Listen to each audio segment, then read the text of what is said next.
tusobola omuwanga Honorable Namboze tali siye w'amaanyi talina kalina kuzati kati ali failure nti gurupu yonna gye yalina ate ye kati alaba abanga bano bawagizi ba mupiira waliwo omuntu awagira omupiira nga ye ttiimu egoba gy'awagira genze eri mu buwagizi wa Sena ne bali bwa goolo muleka zo sikyukangako bandi muwagizi naye omuwagizi akyuka ye twali twamubuusira twamuzudde ye oli abuukira bubuukizi ttiimu egenda mu maaso talina moroka egenda kulina kupaakinga ejjule yalaba etambulirawo gy'alinnya naye kati fe baana fe tumuleeseko nekiga Honorable Namboze omuwanga tekyetaagisa kati amaanyi gaggwamu tumulina era fe tugenda kunoonya obuwagizi obw'amaanyi zakimanyi zemanyi gyeyinjala banjeyinjala era ajja kuwagira omukwako twagala busobozi namuntu agenda kulumirirwa abantu naye Honorable Namboze kati abalumya namutwe yadda mubalumya mutwe kati twamumaze twamukutta awaluma tumanyiwo kati akyalina kuli mulaalo gwe yatugamba nga kimanya bikole biki Honorable Namboze tugenda kumuzoganya tumubuze nawanyu amazzi bagamba nti gombola ly'eggoma nti nga yiyo kati essaawa z'olwaleero gyebali asimbye amakanda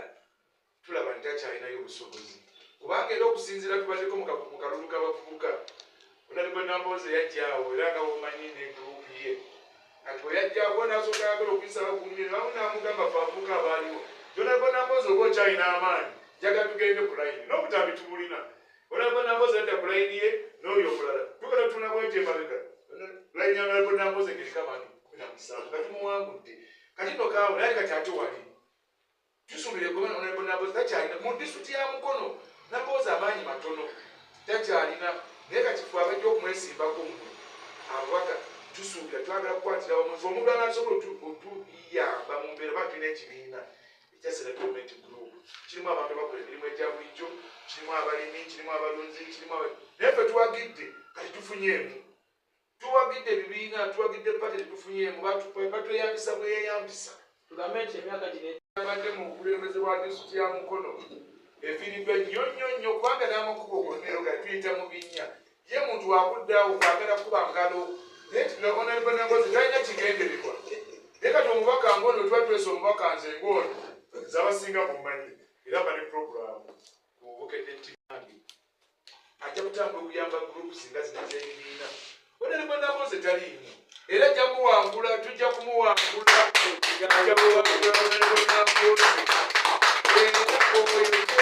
Honorable Namboze ali mu kubuukira ekigali ekitambula alaba kiweddemu omukka era eggoma Honorable Namboze eggoma talinayo kalulu tukiwa n'ab'emukono ne Mukono talinayo kalulu era tusaba bano abadde banyiiga mulabamu obusobozi obw'amaanyi nti muntu mulabe enkulaakulana ajja gisobola era nze mu ofiisi yange wasobodde okutuuka tugenda kumutambuza bw'anaabanga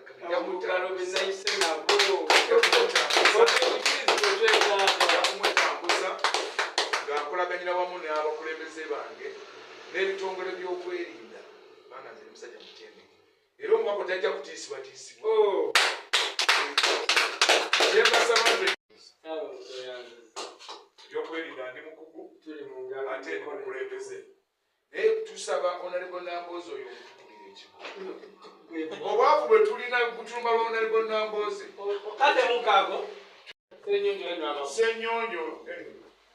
nze olina okuba Honorable Namboze ekigo nja kuwa kimeme y'embuzi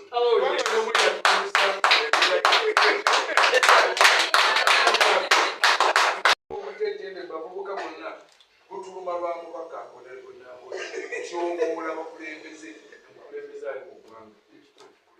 kubanga puroguramu za gavumenti wezijja Honorable Namboze osituka amavuga ga sosayete za kibi temuzikwata kati ezize ye bazimuwanga nga zibalino zijje mukundi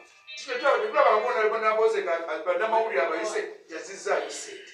tulengera ebizimbe bimeruka ebibye tulengera amasomero agalina naye bavayo omuntu avaayo n'agamba nti agenda kusaba buyambi mu gavumenti ngali kusajja Honorable Namboze n'agamba oyambi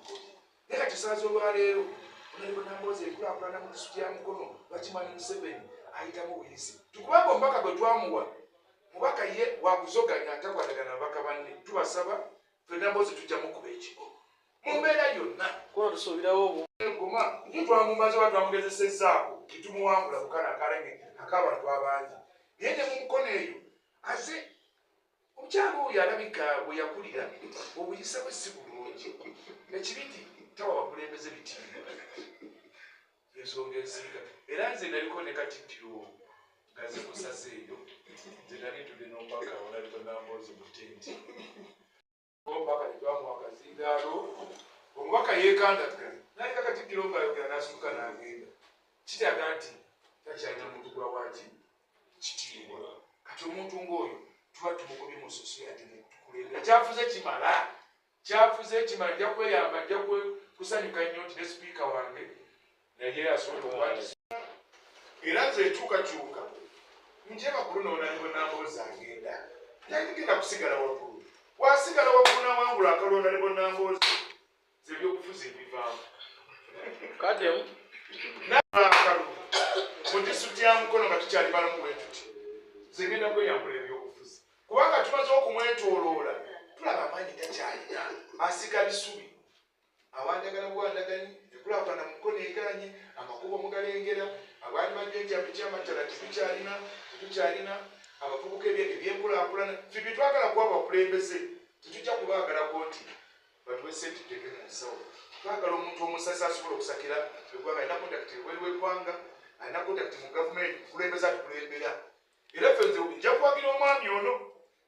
nze mbabuulira amazima okuba bakuzuganya mukonaeko namboozi mama namboozi gyobadde osabira ddayo osabe ku luno ogenda tosigaza akalulu mu mukono tosigaza akalulu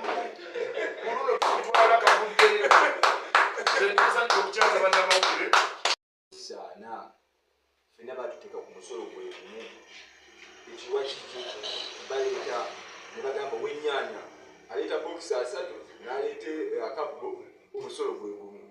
bakikibeera bwe kityo kati nze ebbaala yange bansasula emitwalo simanyi 18 mu 10 meka kyokka n'ebbaala ennene nensasula kyekimu kati atuteeseza biki byateesa bibe byakulisaawo bibye nze era bwe nfuna omubaka ng'asobola okutereeza ku nsonga y'emisolo kalulu kange kamuweerawo kyogamba bo batula eri ku kanso ne bagamba amabaala gonna gasasula ssente bweziti tebafudde kusooka kujja kulaba nti eyange yenkana etya eyoli yenkana etya bagereka batya omusolo nga batudde eri nga ffe tuli eno balina sooka kujja kukulawuni ne basooka balaba ekyafu kyenkana kitya n'ekyafu kyenkana kitya kitegeera tetutulire kuleetyemu olunaku oli atunda kuleetya 3 lwaki banteeka ku musolo gwe gumu n'oyo omulala kwegamba n'abantu bonna abalina bizinesi zabwe batyo bwe banyigirizibwa kitegeera bizinesi ennene bagikerageranya n'entono bwe batula eri ku kanso waggulu batugerekera emisolo egitenkanankana na bizinesi zabwe gamba kikyagenda otukolera awo kwe kumuwa akalulu kange nga mmanyi tagiti kyagenzeeko yeyo gyenjagala siriiko mubaka ki oba mubaka kikabeerewo enaalimuze ndi wa Nuupu kitegeera naye bw'abeerawo enaalimu nga yagenda oteesa ensonga zange zituukeyo bwempa mpa busobozi si bino byagundi yampaddeyo simanyi gundi akoze bwati simanyi nkumanyi nnyo nambuulira engeri gyagenda okukolamu zijagenda tutedoozo bwe naasanga omulala nagamba birala tageti yange kisinga okuyingiza misolo ekyo gigenda tulina eggwanga tugendeku mu nsi endala nze mbabuulira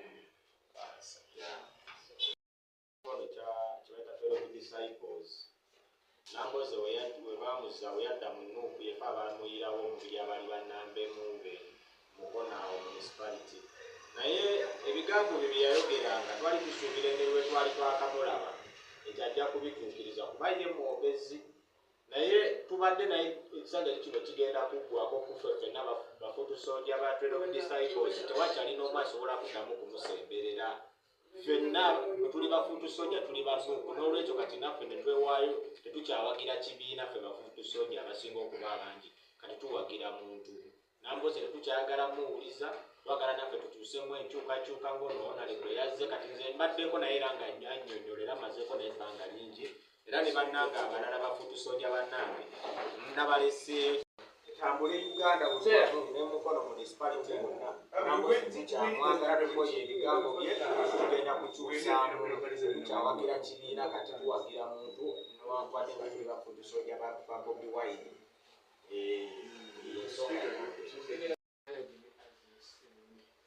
Mukono is going to be delivered. The Uganda, message that's why I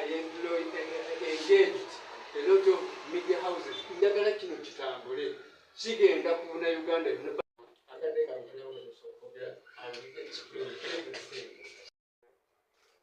Esawa z'olwaleero woofiisi eno erimu ebikozesebwa abantu bakola emirimu egy'enjawulo. Yasituka n'egendako ewa Deputy RDC era mumulaba nga nina RDC. Naye kati mpakirira busobozi era mukulu Ssenyonjo Honorable MOP Saalongo Nambooze ojja kumututwalira. Ffe ng'abavubuka twagala nkulaakulana, twagala obusobozi okulaba abavubuka tuvuddeyo tutya mbeera naffe basobole okubona. Bingi nnyo Honorable Betty Nambooze mu disitulikiti ya Mukono byasimbidde enkokola bibadde nga bisobola okuba gavumenti bisobole okuba nga biyamba ffe abantu bawansi. Naye zo baŋŋambye nti ojja ese puroguramu nnyingi baddeko n'omulwadde eyo ati mbaddeko ne meeting basuubuzi bano bali mu nkosebwa embi nkola gye bakola banyigirizibwa saavisi mutono. Tuwandiika ebbaluwa okutugenda tufuna ababaka batuteeseza obubaka baffe tebutuuka. Tukusaba nti ffe tujja kukuwa amaanyi osobole okutegeera woofiisi gy'ozzeemu. Teri woofiisi gy'ogenda kujjamu eringa eno gwe n'ogenda n'obuuza Mukono. Nambooze tumulabyeko. Amaze kulya ku bigambo. Obwo bwabadde buvumu, bwabadde obubaka obugamba nti ffe tuli majegere tugende mu kyalo. Nga si ya lutalo ate ng'abantu wagazi ate bateekeddwa bulungi. Kubanga kati muteeka nze nwe n'abanjagala nnyo mubeerewo. Kanso n'abasigadde bajja kututaataaganya obubaka pansoni olwakijja kubaawo. Ate nga njagala mubeere nga mukolera abantu abalungi. Nze ndowooza nze nammwe twandisoose ntuba nti tukwasiza wamu walu gwesiri mu buyinza tusobola kubasiiga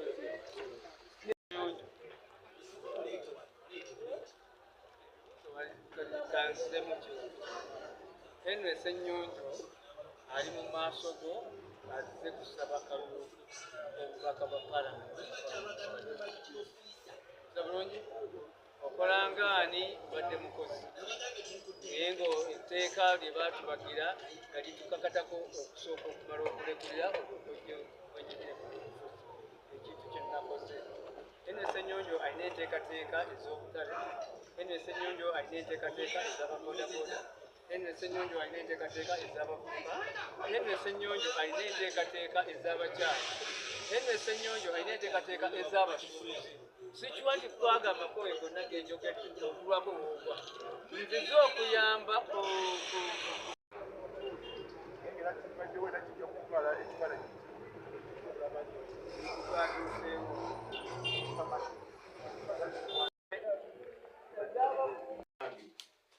ajja kutambula okuyamba groups nga zino z'ebibiina. Honorable Nambooze taliimu era ajja muwangula, tujja kumuwangula ajja kuwangula Honorable Nambooze. Honorable Nambooze ali mu kubuukira ekigali ekitambula alaba kiweddemu omukka. Era eggoma Honorable Nambooze goma talinaayo kalulu. Tukiwa n'ab'emukono.